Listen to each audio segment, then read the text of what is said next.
Mari kita berdoa. Bapa, tiba saatnya kami mau mendengarkan firman-Mu. Berbicaralah Bapa, kuatkanlah kami untuk kami dapat hidup seturut dengan kehendak. Amin. Damai sejahtera Allah yang melampaui segala akal, itulah kiranya yang menguasai hati dan pikiran dalam Kristus Yesus Tuhan kita. Amin. Shalom. Firman Tuhan yang menjadi pedoman hidup kita dalam minggu ini diambil dari kitab Mazmur pasal yang ke-32 ayat yang ke-8 sampai yang ke-11. Saya membacakannya untuk kita. Demikian firman Tuhan. Aku hendak mengajar dan menunjukkan kepadamu jalan yang harus kau tempuh. Aku hendak memberi nasihat, mataku tertuju kepadamu. Janganlah seperti kuda atau bagal yang tidak berakal, yang kegarangannya harus dikendalikan dengan tali les dan kekang. Kalau tidak, ia tidak akan mendekati engkau.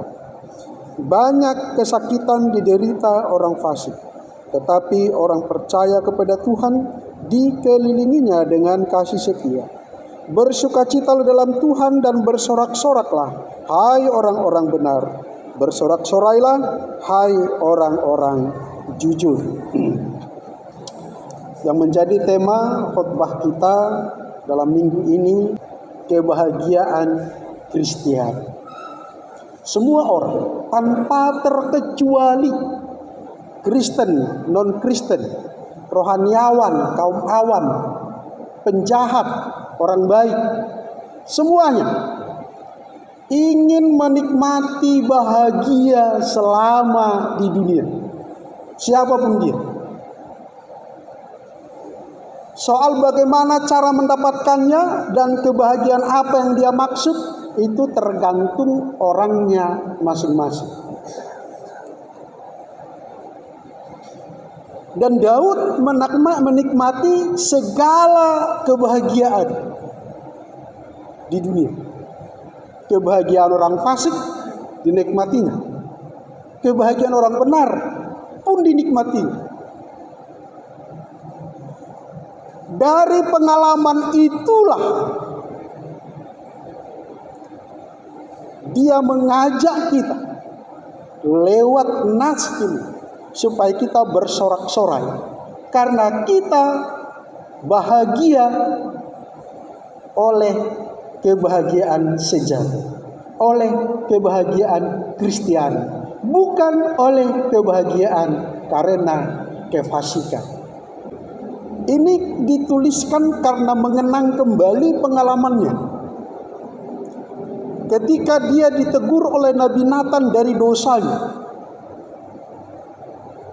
Oleh karena keinginannya, ambisinya menikmati duniawi. Lebih tegasnya menikmati seks.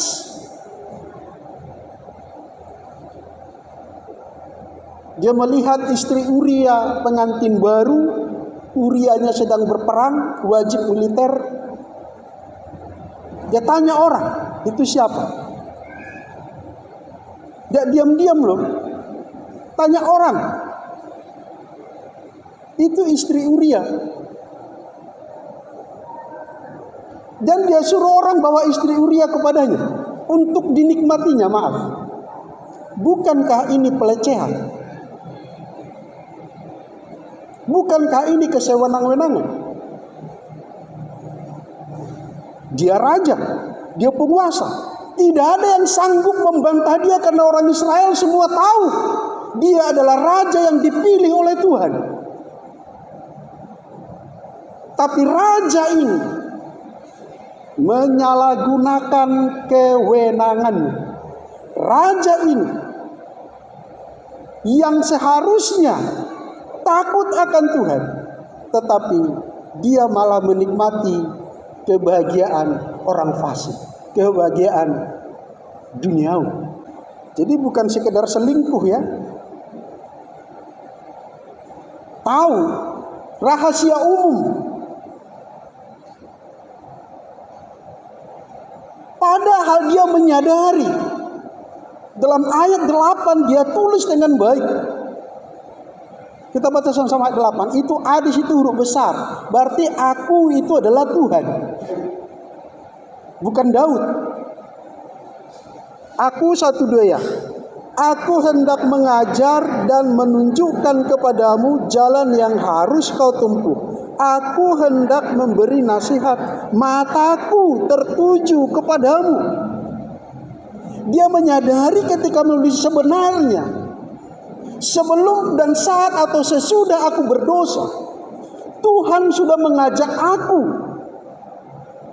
meminta aku untuk mendengarkan dia, untuk mengikuti ajarannya. Sesungguhnya mata Tuhan tertuju kepadaku.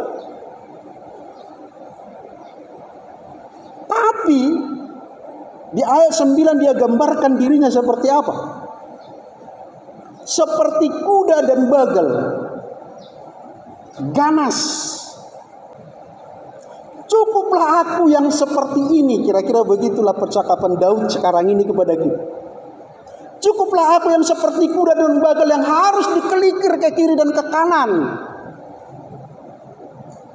Harus dipermalukan dulu baru bertobat. Kalau nggak dipermalukan nggak bertobat. Bathsheba setelah tidur dengan Daud menyuruh orang lagi. Jadi rahasia umum ya, awas. Disuruh lagi orang untuk datang kepada Raja Daud, beritahu kepada tuanku Raja Daud bahwa aku mengandung. Suamiku begitu kami menikah langsung wajib militer, berperang. Dan setelah sekian lama, begitu aku tidur dengan raja, aku mengandung. Daud bukannya bertobat, percis sebagai bagal dan kuda. Liar, ganas. Dia pakai otak kotornya. Dipanggilnya Uria. Uria pulang dari medan perang. Istirahatlah kau dulu ya. Tidurlah dulu di rumahmu. Apa Uria tidak tahu kejadian itu? Itu sudah rahasia umum. Orang yang disuruh Daud membawanya ke rumahnya. Orang yang disuruh Bathsheba untuk melaporkan kepada Daud. Orang yang disuruh Daud menjemput Uria. Tapi Uria tidak berdaya. Dia orang kecil. Sedangkan Daud orang diurapi Tuhan, Raja Israel. Kalau zaman sekarang tak peduli mau Jokowi, Jokowilah kau lecehkan istriku, habis kau. Kan gitu kan? Benar nggak? Kalau ada suami yang merelakan istrinya dilecehkan orang, diam saja, itu bukan suami itu. Itu sebabnya jawaban Uria ini sangat mempalu godam jiwa daripada Daud. Coba kita buka 2 Samuel 11 ayat 11. Saya tunggu kita baca sama-sama. Ini firman yang luar biasa. Dia tidak berdaya membunuh Daud karena begitu hormatnya. Tapi jawaban ini sangat menusuk jiwa daripada Daud. Tetapi dapat ya 1-2 ya. Tetapi Uria berkata kepada Daud, tabut serta orang Israel dan orang Yehuda diam dalam pondok. Juga tuanku Yoab dan hamba-hamba tuanku sendiri berkemah di padang. Masakan aku pulang ke rumahku untuk makan minum dan tidur dengan istriku? Demi hidupmu dan demi nyawamu, aku takkan melakukan hal itu.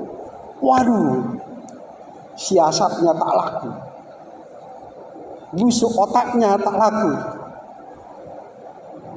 Dia mau menutupi aibnya bahwa istri Uria hamil bukan gara-gara dia, tapi karena Uria kandas sudah.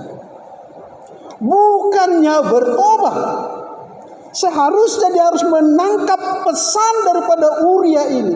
Kau ngapain di sini? Tentaramu sedang bertaruh nyawa. Tabut Allah yang kau hormati itu dibawa ikut berperang. Kau malah menikmati duniawi. Sadarlah. Tapi dia nggak menangkap. Dia melukiskan dirinya bagai kuda dan bagal. Matanya tertutup pada kebenaran. Dia pikir itulah bahagia. Dia pikir itulah nikmatnya seorang raja. Dia pikir itulah kenikmatan yang harus dinikmati setiap orang selama di dunia. Tapi firman Tuhan bilang apa? Coba kita baca sama-sama ayat 10a. Mazmur 32 tadi, ayat 10. Cukup satu baris saja, banyak satu dua ya. Banyak kesakitan diderita orang fasik. Banyak kesakitan diderita orang fasik. Kalau otak duniawi bilang, tak betul firman ini. Justru orang fasik lain menikmati bahagia di dunia ini. Dia tinggal bilang ada. Uangnya bertumpuk-tumpuk. Mau beli apa saja bisa. Punya jet pribadi. Mau punya dayang-dayang bisa. Mau punya selir bisa.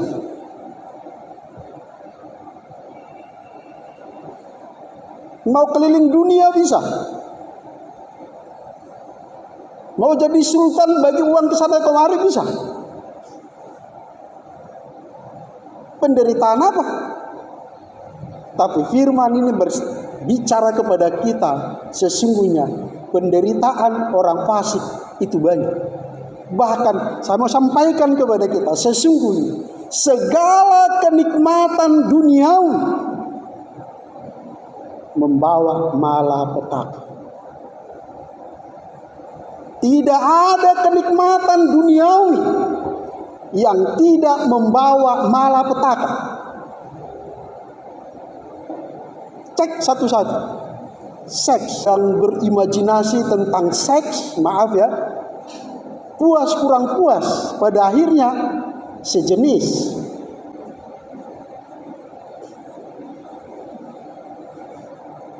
Di kota-kota besar yang seharusnya nge-gym itu baik ya, tapi sudah menjadi pusatnya orang para homoseks, itu pusat kebugaran, malah jadi pusat para lesbi.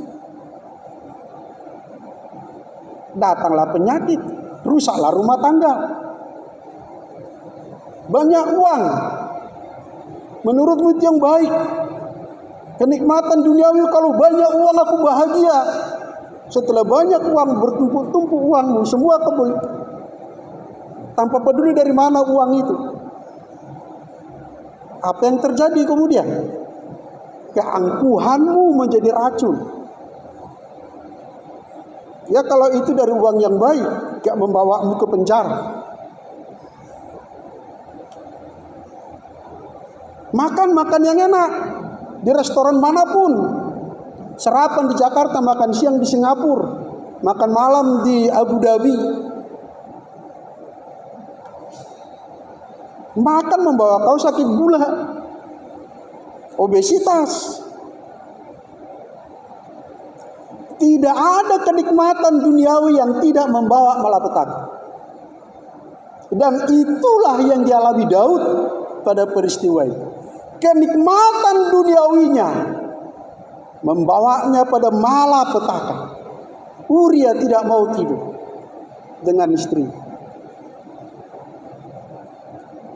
pun tidak bertobat juga. Awas, hati-hati. Jangan sampai dipermalukan dulu baru bertobat. Bukannya bertobat, dia panggil panglimanya Yoab. Bawa Uria kembali ke medan pertempuran. Tempatkan dia di pertarungan paling sengit, buat di paling depan. Yoab tunduk kepada Daud. Uria dibuat jadi umpan, ditinggalkan dia di medan pertempuran. Ya mati. Orang yang mengejar kenikmatan duniawi, kebahagiaan orang fasik, membuat otaknya semakin licik-licik, jahat. Padahal 8 sudah bilang, mataku tertuju kepadamu, Aku mau mengajarmu, aku membuatmu berkenan kepada Tuhan, menikmati kebahagiaan yang sejati. Aku tahu perbuatanmu, berbaliklah. Tapi tidak mau bertobat. Uria harus mati, rumah tangganya harus bubar, hanya gara-gara kenikmatan penguasa. Barulah ditegur oleh Nabi Nathan, dipermalukan dia dengan satu cerita. Kalau dibaca selanjutnya perikop kita itu, ada seorang janda yang punya seekor domba. Oh, marah Daud. Oh, dia harus dibinasakan. Gak ada ampun untuk dia. Kaulah orang. Syukurlah Daud masih punya hati nurani yang masih mau mendengarkan Tuhan. Itulah yang membedakan dia dengan Saul. Saul gak melakukan dosa sejahat Daud, tetapi Tuhan menolaknya. Kenapa? Saul tidak mau ditegur, tidak mau dinasehati oleh Samuel. Dia lebih utama jangan dipermalukan. Padahal Samuel maksudnya baik, akhirnya dia ditolak. Daud mengerti, sadar, aku telah berdosa. Kita baca kembali ke 2 Samuel yang pasal 12-nya ya. Kita baca 2 Samuel pasal 12 ayat 13 dan 14. Lalu 2 ya. Lalu berkatalah Daud kepada Nathan, aku sudah berdosa kepada Tuhan. Dan Nathan berkata kepada Daud, Tuhan telah menjauhkan dosamu itu, engkau tidak akan mati. Walaupun demikian, karena engkau dengan perbuatan ini telah sangat menista Tuhan, pastilah anak yang lahir bagimu itu akan mati. Daud mau bertobat. Daud mau ditegur oleh Tuhan.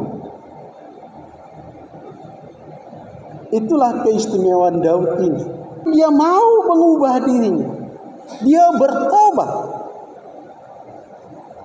Yesus bilang apa dalam Markus 3? Buka Alkitabnya, Markus pasal 3 ayat 28 29.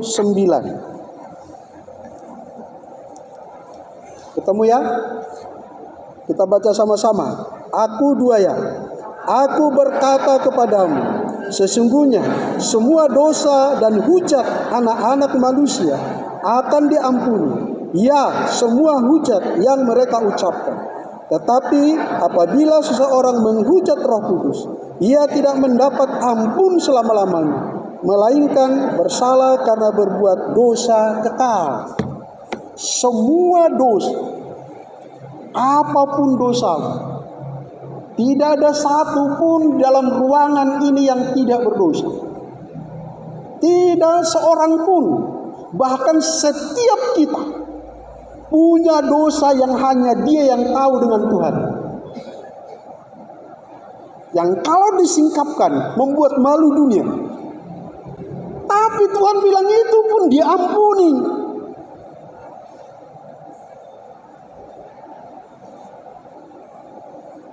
Tahu kenapa orang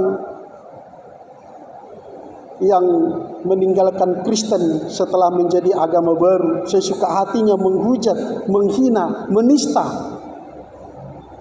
simbol-simbol iman Kristen, menghina Yesus? Suka-sukanya ngomongnya, mau dibilanglah Yesus hanya nabi, Yesus manusia yang diangkat jadi Tuhan, yang dibilanglah Bible palsu. Suka-sukanya kan? Kenapa? Karena dia dari Kristen tahu Yesus mengajarkan balaslah kejahatan dengan kebaikan. Dia tahu semua hujat akan diampuni Tuhan. Begitu sebaliknya, kenapa kita tidak mau menyambut mereka dengan cara mereka? Karena kita tahu mereka diajarkan menghalalkan darahmu. Iya kan? Semua dosa diampuni kata Tuhan. Yang penting, yang paling utama, kau mau bertobat atau tidak? Itu masalahnya. Tapi selama kau menutupinya, selama kau menutupinya seperti kuda dan bagal. Baca kembali ke Mazmur pasal 32 ayat 3 dan 4. Selama 1-2 ya. Selama aku berdiam diri, tulang-tulangku menjadi lesu, karena aku mengeluh sepanjang hari. Sebab siang malam tanganmu menekan aku, dan berat sumsumku menjadi kering seperti oleh teriknya musim panas. Daud terus dikejar rasa bersalah, diteror tiap malam. Hei, kau Raja Israel, kau orang diurapi Tuhan, kau bunuh tentaramu hanya gara-gara ambil istrinya. Apa enggak banyak perempuan lain yang kau tahu di negara ini? Banyak perempuan. Tulangku menjadi kering, sumsumku panas seperti musim terik. Musim panas, saya pernah ke Israel ya.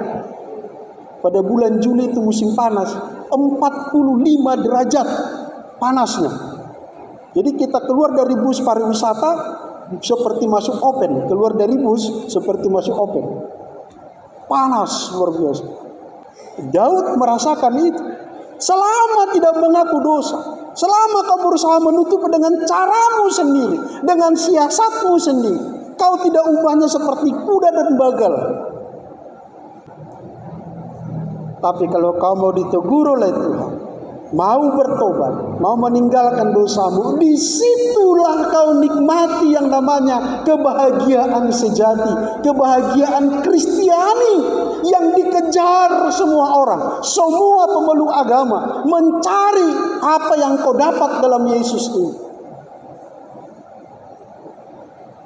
Ada orang sampai menggunduli kepalanya, bertapa, menaati kitab suci. Ada yang menabung sedemikian rupa, pergi ke negeri orang untuk mutar-mutar di kotak kubusnya itu. Untuk apa? Hanya untuk mendapatkan anugerah, pengampunan, pemulihan daripada Tuhan, yang kau dapatkan dengan cuma-cuma. Itu sebabnya Daud yang mengalami pemulihan ini tidak hanya mengajak kau bersyukur, berterima kasih, bergembira. Lebih daripada itu, dia bilang bersorak-soraklah, berpestalah. Perumpamaan di epistel kita, begitu dapat domba yang hilang itu, diajak tetangganya makan, berpesta. Nah, kalau gereja kita berpesta waktu kapan? Malua, Sidi, ya kan? Yang dipestakan apa? Itu yang dipestakan sukacita sudah malua. Bukan masalah kelahiran barunya, bukan masalah pemulihan hubungannya dengan Tuhan. Padahal itu yang seharusnya kita rayakan, itu yang kita pestakan. Daud yang seharusnya binasa itu, yang tidak patut diampuni itu, dipulihkan oleh Tuhan. Memang harus ada hukuman, harus ada konsekuensi. Anak itu harus mati. Coba bayangkan malapetaka itu ya.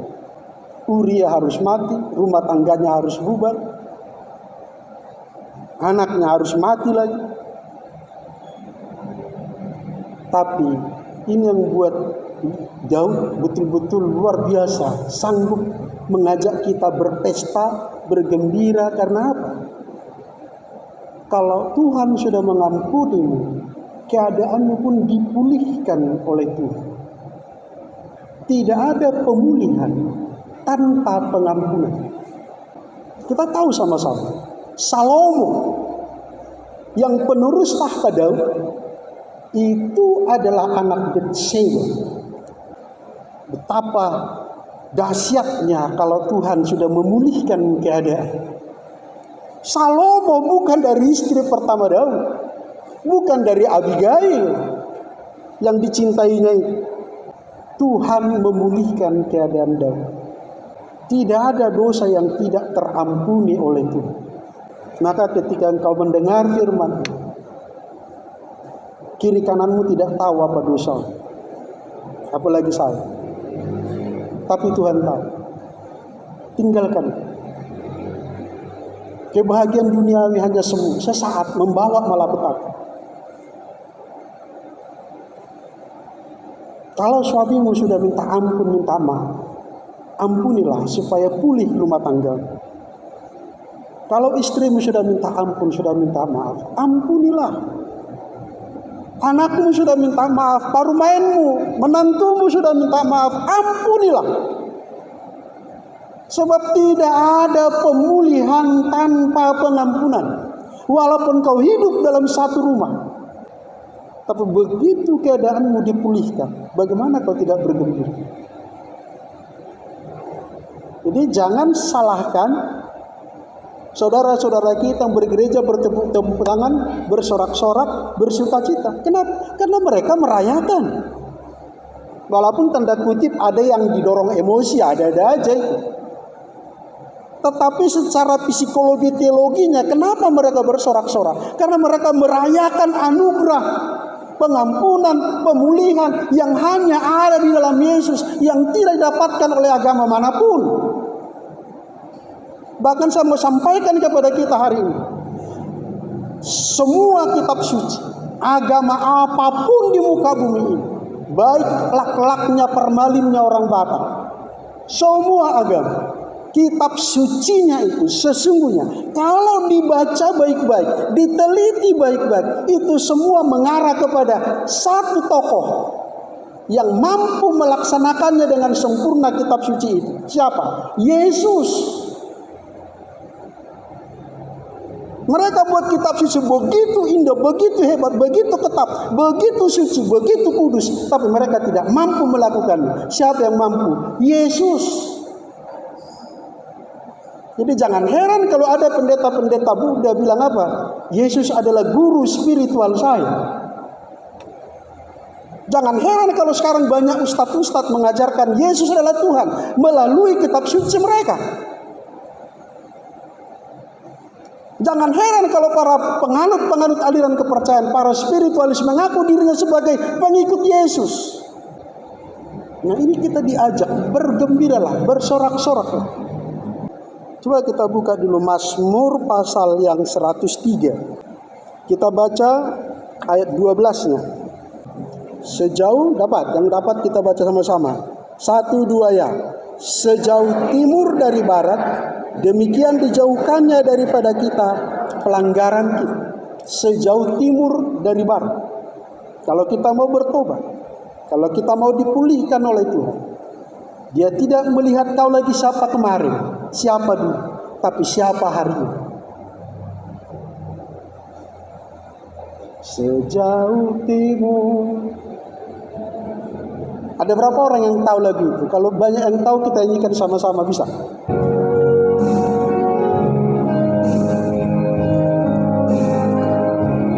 Amin.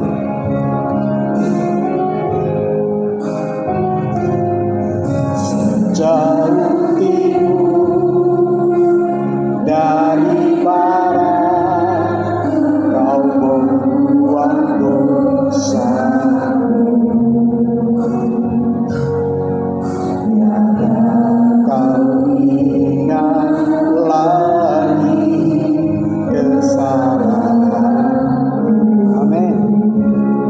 Jauh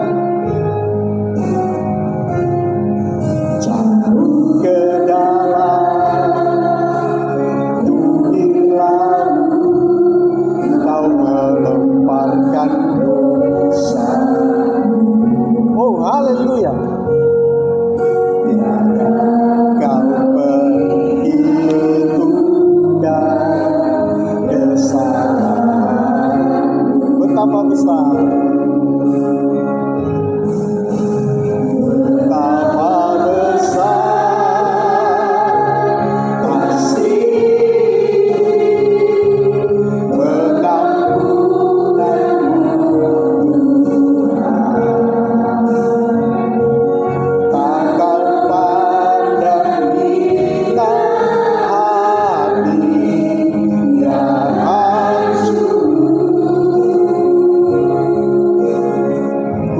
Terima kasih. Menerima kasih kepadamu ya Amin. Pengampunan yang Kau beri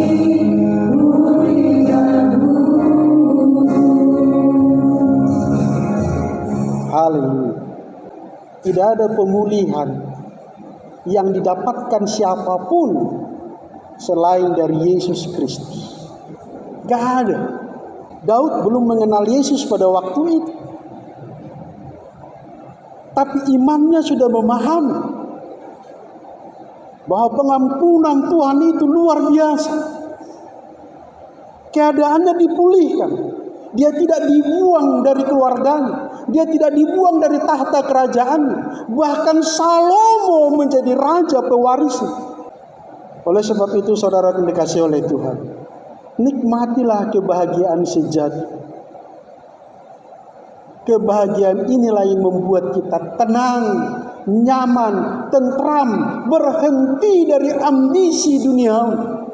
Sebab semua kenikmatan duniawi sekali lagi itu ujungnya membawa malapetaka. Tetapi bahagia Kristiani adalah kebahagiaan yang abadi.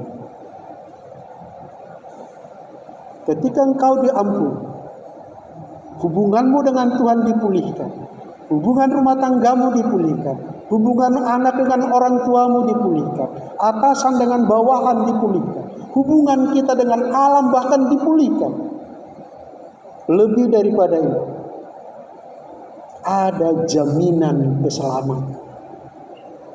Berkali-kali saya sampaikan di tempat ini, hafal Efesus 1 ayat 13 dan 14. Itulah jaminan yang tidak dimiliki oleh siapapun di agama manapun, selain daripada kita terima dengan cuma-cuma dari Yesus.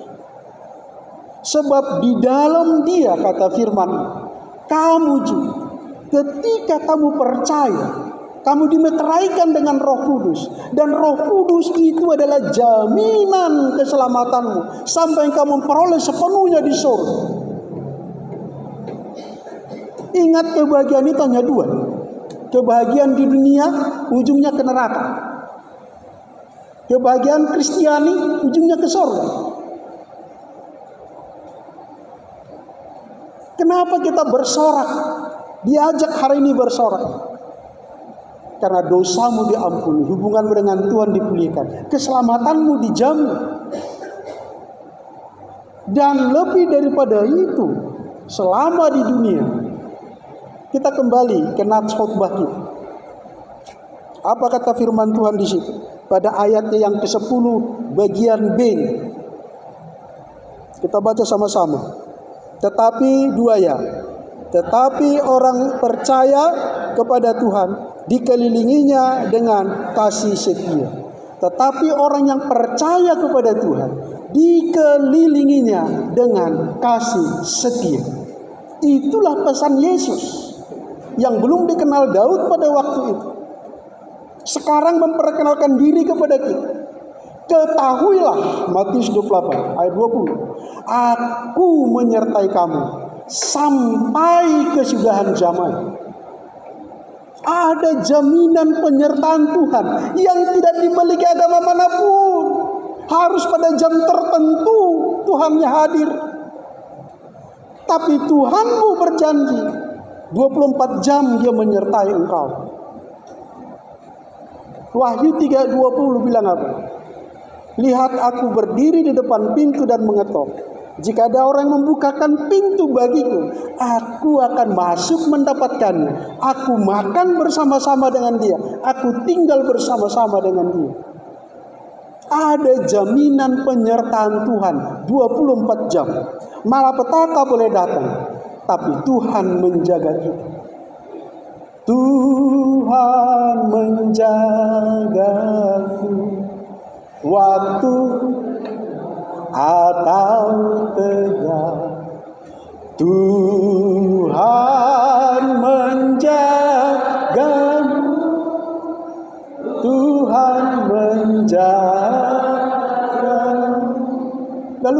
lagi aku keraskan hati? Untuk apa lagi kita jadi kuda dan bagal keras kepala menutupi dosa dengan caranya sendiri? Untuk apa? Mataku tertuju kepadamu, aku sayang kepadamu, aku menyertai engkau setiap hari, setiap waktu. Aku memulihkan keadaan, memulihkan anakmu, memulihkan anak cucumu. Betapa kita tidak bergembira, betapa kita tidak bersorak-sorak, karena kebahagiaan sejati telah kita miliki dalam Yesus. Amin. Inilah kebahagiaan Kristiani yang tidak dimiliki dimanapun. Andaikan dibuat kau harus ke Yerusalem, kalau kau tidak meminjak Yerusalem di Israel, kau tidak akan meminjak Yerusalem yang baru. Itu pun mungkin kita tempuh kan. Kita akan menabung, berusaha untuk pergi ke Yerusalem daripada sodoh ke Yerusalem baru. Tapi Tuhan tidak pernah menugaskan kita dengan hal-hal yang tidak bisa kita lakukan. Kenapa jadi berat? Karena kau anggap itu milikmu, sehingga kau merasa dia tidak layak diampuni, tidak layak dikasih. Beratlah. Haleluya. Ketika kita pulang, kau sudah minta ampun kepada Tuhan dari sini. Nanti sampai di rumah, minta ampun kepada suami, kepada istri, kepada orang tua. Dan kalau sudah diampuni, jangan diingat-ingat lagi, jangan diungkit-ungkit lagi. Terima pengampunan, ampuni dia, maka akan kau nikmati pemulihan. Amin. Mari kita berdoa. Bapa, kami telah mendengarkan firman-Mu ya dan amin. Terima kasih Tuhan sudah menegur kami lewat Nabi Nathan, lewat pengalaman Daud, bahwa sesungguhnya Tuhan betapa mengasihi kami. Betapa Tuhan ingin kami menikmati kebahagiaan sorgawi, bahkan saat kami di dunia. Terima kasih Bapak. Ajarlah kami itu saling mengampuni, sehingga kami menikmati pemulihan, menikmati kebahagiaan sejati, menikmati kebahagiaan Kristiani yang kami peroleh dari Yesus Kristus. Dalam nama Yesus kami berdoa. Amin.